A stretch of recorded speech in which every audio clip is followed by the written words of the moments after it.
Mantova sconfitto in casa 2-1 con il Bellaria. Inutile il vantaggio di Caruso al quarto d'ora del primo tempo. Mister Graziani in bilico, i tifosi difendono la squadra e contestano la società.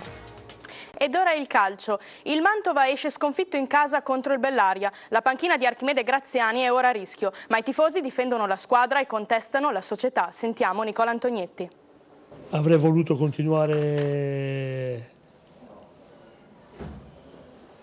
a condividere questa avventura, però in questo momento penso che siano rammaricati tutti quanti.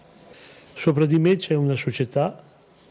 La società deve condividere queste situazioni, se no sapete come va il calcio. Nelle parole di un Archimede Graziani che parla ormai da ex allenatore del Mantova c'è tutta l'amarezza per una sconfitta difficile da digerire in tutti i sensi.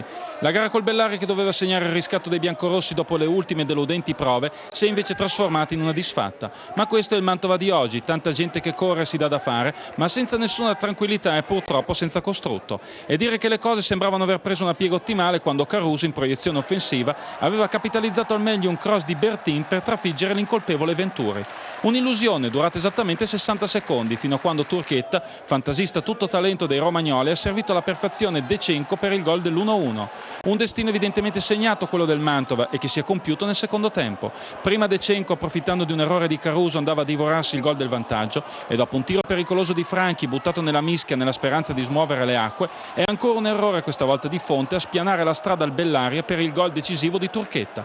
Finisce come peggio non poteva finire, con i tifosi che contestano la società, in particolare il presidente Bompieri e il nuovo socio Famà.